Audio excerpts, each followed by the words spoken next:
Assalamualaikum warahmatullahi wabarakatuh. Halo Sobat Online, selamat datang di podcast Suara Edukasi bersama saya Istianah yang akan menemani Sobat Online beberapa menit ke depannya.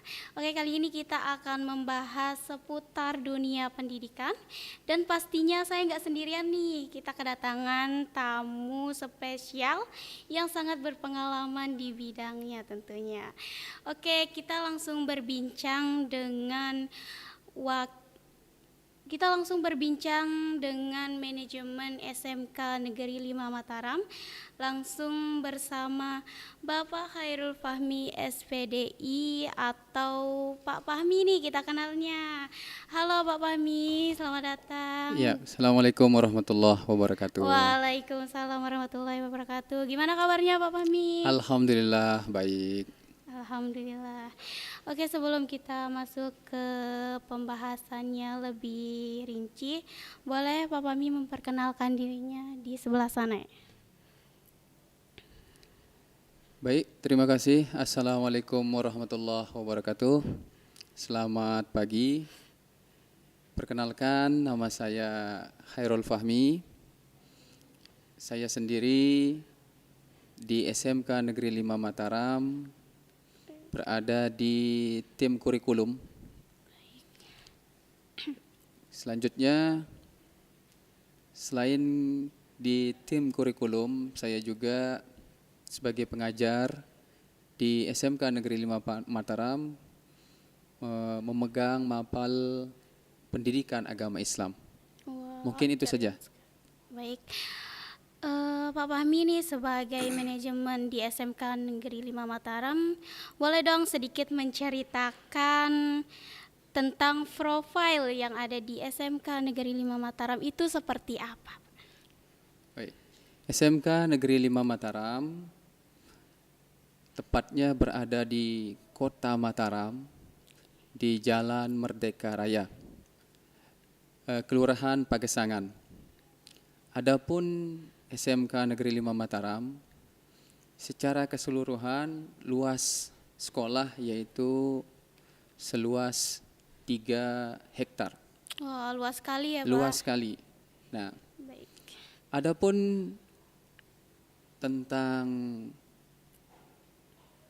jurusan yang ada di SMK Negeri 5 Mataram, awalnya sekolah ini merupakan sekolah seni. Seiring dengan perkembangan zaman, maka sekolah ini bukan hanya sekolah seni. Di sekolah ini terdapat 3 core atau 3 jurusan. Yang pertama tentu jurusan seni, yang kedua jurusan teknologi, dan yang ketiga jurusan ekonomi kreatif.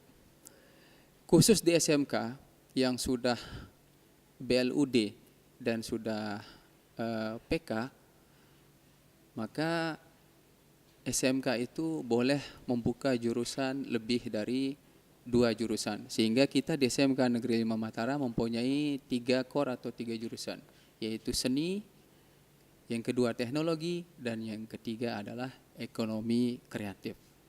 Adapun latar belakang siswa di SMK Negeri 5 Mataram ini sangat beragam sekali. Baik itu yang datang bukan hanya dari Kota Mataram, tetapi banyak juga siswa-siswa yang datang di luar Kota Mataram, yang tentunya mereka ingin belajar tentang bagaimana sekolah SMK Negeri 5 Mataram itu sendiri. Ya, baik. Itu profilnya ya. Ya, baik. Ternyata tidak hanya di dalam daerah saja atau di dalam Nusa Tenggara Barat, ternyata banyak yang di luar daerah yang ingin belajar tentang kesenian. Itu pun tidak hanya di daerah tetapi di mancanegara ya Pak ya. Baik, pertanyaan selanjutnya adalah setelah kita berbincang dengan kesenian, apakah SMK Negeri 5 Mataram hanya mengembangkan basic desainnya saja atau sebagian apa Pak? Silakan dijelaskan.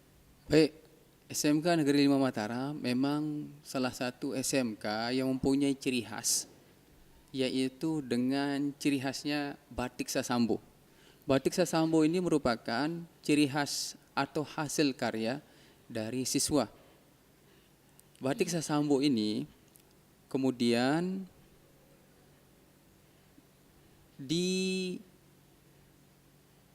dikenalkan bukan hanya di Kota Mataram atau di Pulau Lombok, tetapi juga di luar Pulau Lombok, yaitu di daerah-daerah lain sampai dengan mancanegara. Sehingga hasil dari karya siswa kita yaitu berupa batik Sasambo ini sudah terkenal bukan hanya di dalam negeri, bahkan juga terkenal di luar negeri. Nah, itulah kelebihan yang kita miliki di sekolah kita yang tercinta ini. Ya, siap. Baik Pak, terima kasih atas jawabannya tadi tentang profil SMK 5 dan tentang batik Sasambo tadi. Setelah kita berbincang dengan profil tadi itu, bagaimana nih sistem belajar yang Bapak terapkan di SMK Negeri 5 Mataram? Baik, kalau sistem belajar kami di bagian kurikulum di SMK 5 Mataram yaitu menerapkan sistem blok. Kenapa sistem blok ini kita terapkan di siswa? Karena sistem blok ini hanya boleh diterapkan ketika sekolah itu sudah termasuk sekolah TEFA atau Teaching Factory. Jikalau sekolah itu belum TEFA, maka sistem yang dia gunakan yaitu sistem belajar seperti biasa. Sedangkan kita menggunakan sistem blok. Apa yang dimaksud dengan sistem blok itu? Yaitu sistem blok yang mana sebagai contoh kelas 10 dan kelas 11 itu kita bagi menjadi dua bentuk pelajaran. Misalnya kelas 10 di minggu yang pertama semua kelas 10 itu belajar mata pelajaran normatif adaptif. Sedangkan kelas 11 belajar mata pelajaran produktif. Nah, itulah yang dimaksud dengan sistem blok. Nah, begitu juga pada minggu selanjutnya, maka sistem blok ini akan kita tukar. Kelas 10 atau kelas 11 yang belajar produktif, maka selanjutnya kelas 10 dan kelas 11 akan belajar normatif. Nah, itulah yang dimaksud dengan sistem blok dalam pembelajaran sekolah yang sudah termasuk TEFA. Ya. Baik Pak. Wah, berarti dengan sistem blok ini siswa lebih fokus dengan beberapa mata pelajaran yang diberikan sama guru ya tentunya. Ya, tentunya. Baik, apakah sistem blok ini berlaku juga untuk sekolah menengah ke atas nih Pak, bagaimana? Kalau kita lihat yang dimaksud dengan TEFA itu, yaitu Teaching Factory, itu hanya berlaku di SMK. Yang mana SMK itu kan menghasilkan semacam karya atau hasil pembelajaran yang diterapkan dalam bentuk praktek, kemudian dari praktek itu menghasilkan sebuah karya. Nah, jadinya itulah kenapa kita di SMK itu memiliki sistem TEFA. Adapun di sekolah menengah atas yang kita ketahui mereka tidak mempelajari tentang sesuatu yang membuahkan hasil. Kemungkinan setahu saya mereka tidak memiliki sistem blok dalam belajar di sekolahnya. Berarti hanya berlaku untuk yang Teaching Factory Iya, saja. betul. Sekolah yang sudah memiliki TEFA yaitu Teaching Factory, dan alhamdulillah kita SMK Negeri 5 Mataram diakui oleh Dinas Pendidikan sebagai salah satu sekolah yang menerapkan sistem blok karena kita mempunyai TEFA. Ya. Baik Pak, selanjutnya adalah, sekali kita berbicara tentang sekolah, tentunya nih sekolah pasti didukung dengan fasilitas yang memadai. Kira-kira apa saja fasilitas yang ada di SMK Negeri 5 Mataram? Kalau kita berbicara masalah fasilitas, tentunya kita akan fokus ke bengkel-bengkel di masing-masing jurusan. Ya. Nah, setiap bengkel sudah memiliki fasilitas yang membantu siswa dalam belajar. Nah, jadi kalau kita berbicara tentang fasilitas, tentu setiap bengkel sudah memiliki fasilitas yang sesuai dengan standar untuk membantu siswa dalam belajar. Nah, itu.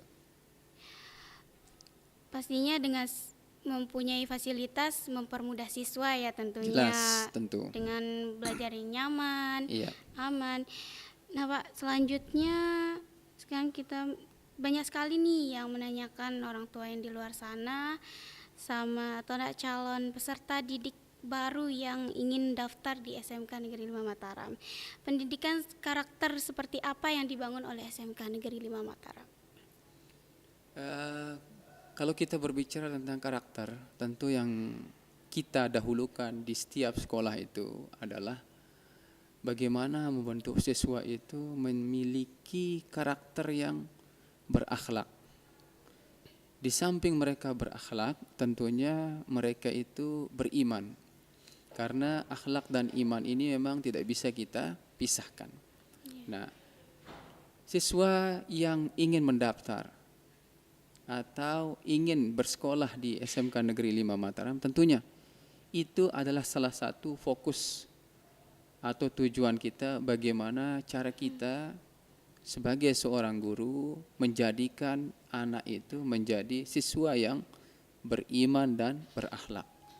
Nah, tentunya akhlak yang dimaksud di sini adalah akhlakul karimah, akhlak yang mulia, akhlak yang bisa memberikan manfaat bagi orang lain.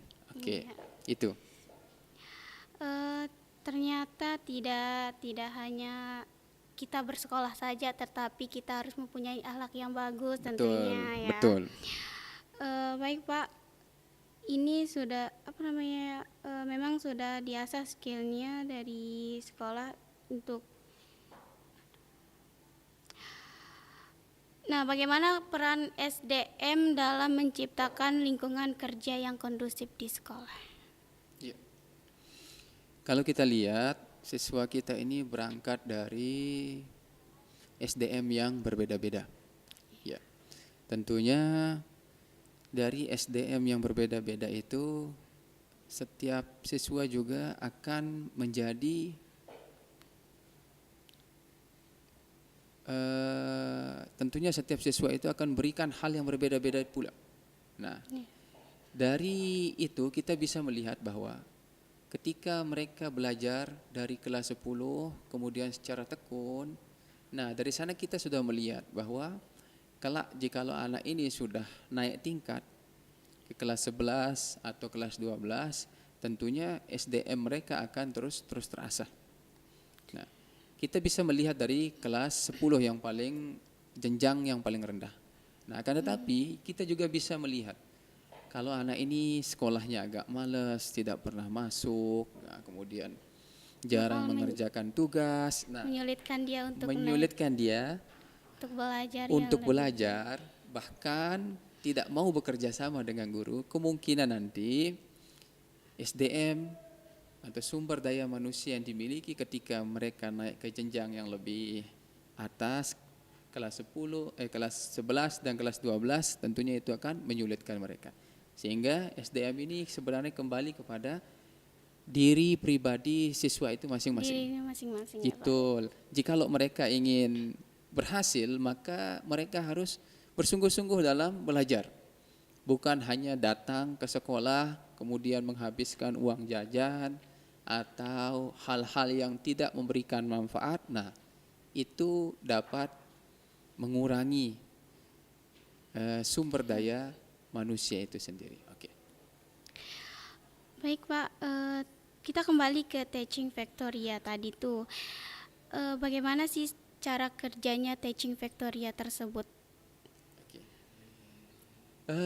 Teaching Factory ini mulai diterapkan di kelas 11. Kenapa di kelas 11? Karena kelas 10 siswa-siswa kita belajar tentang teorinya. Masih dasar ya Pak? Masih dasar. Jadi mereka diberikan pembekalan tentang bagaimana cara kerja di masing-masing jurusan mereka. Nah, kemudian setelah mereka naik ke kelas 11, mulailah di sana mereka menerapkan apa materi yang mereka telah dapat di kelas 10. Nah, itulah yang lebih disebut mengasah skillnya. lebih mengasah skill, betul.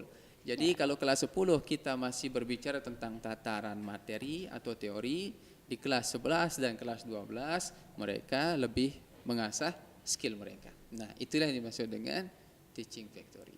Nah, adapun teaching factory itu yaitu suatu sistem pembelajaran yang membuahkan hasil dari karya siswa. Ya, seperti contohnya Batik Sasambo yang kita miliki saat ini. Oke.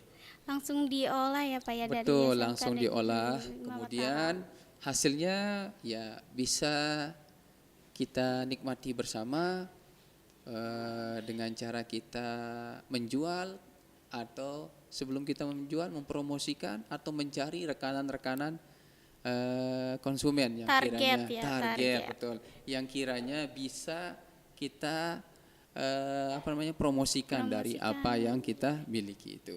Ya. Baik, kalau kita berbicara soal prestasi nih Pak ya, prestasi apa saja yang diraih oleh SMK Negeri 5 Mataram? Ya, kalau masalah prestasi, khusus kalau Batik Sasambo karena sudah mendunia dan sudah diakui oleh Haki, maka hak paten kita tidak bisa dimiliki oleh kelompok lain atau orang lain, karena itu adalah hasil karya dari SMK Negeri 5 Mataram. Itu yang pertama, kalau prestasi. Ya, yang kedua, untuk prestasi kita pernah menjadi juara desain gaun malam. Wah, keren yang sekali. dilaksanakan oleh Dekranasda, yang mana gaun malam itu didesain oleh salah satu siswa kita di sini, yaitu jurusan Tata Busana. Tentunya salah satu gaun malam itu disisipkanlah kain Batik Sasambo sehingga menjadi gaun yang menarik. Nah, itu dari segi kita memperoleh prestasi. Adapun hal-hal lain seperti ekstrakurikuler kita, ya, beberapa bulan yang lalu, alhamdulillah, Paskib SMK Negeri 5 Mataram mendapatkan juara 1. Wah. Ya, juara 1 kebetulan juara 1 baris berbaris yang dilaksanakan di Mandua Mataram. Oke. Itu salah satu di antara banyak prestasi yang ditorehkan oleh siswa-siswa kita yang berada di SMK Negeri 5 Mataram. Baik Pak, cuman itu aja ya prestasi yang didapatkan. Cuman ada tapi... Ya ada, tapi hanya beberapa bagian kecil yang bisa kita sebutkan. Ya. Ternyata keren sekali ya SMK Negeri 5 Mataram. Udah termasuk BLUD terbaik di Nusa Tenggara Barat. Ya, kita mendapatkan BLUD terbaik sebanyak 2 kali. Ya, 2 kali di AISO. AISO itu adalah singkatan dari Anugerah Istimewa Sekolah. Jadi kita selama 2 tahun terakhir menjadi BLUD terbaik, dan di tahun yang kemarin juga kita menjadi sekolah dengan teaching factory yang terbaik. Nah, dari BLUD tersebut, apakah siswa-siswa yang mengelola Batik Sasambo tersebut dipekerjakan di SMK Negeri 5 Mataram? Ditarik dan dipekerjakan? Khusus untuk siswa, karena mereka sifatnya masih bersekolah di SMK Negeri 5 Mataram, maka tentunya kami tidak berani memperkerjakan namanya siswa yang sedang bersekolah. Adapun para alumni kita khususnya jurusan batik, nah mereka itulah yang sekarang yang mengelolanya. yang mengelola menjadi pekerja kita di bengkel-bengkel batik dan tekstil. Nah, Berarti itulah. ini setelah lulus ya Pak? Iya, setelah lulus. Betul. Jadinya siswa yang masih bersekolah kita tidak boleh memperkerjakannya. Ya. Ya, karena masih sekolah di Masih SMK sekolah. Negeri Mataram. Iya, betul. Baik Pak Fahmi, karena waktunya terbatas, terima kasih atas waktunya. Ya, sama-sama. Terima kasih.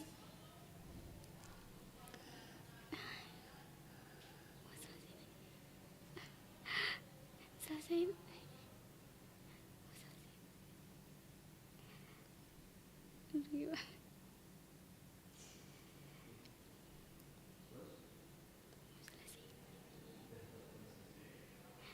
Terima kasih juga untuk sahabat online yang sudah mendengarkan informasi. Semoga informasi ini bermanfaat untuk para pendengar. Jangan lupa nantikan episode berikutnya. Saya Istiana dan mewakili para kru yang bertugas pamit undur diri dan sampai jumpa.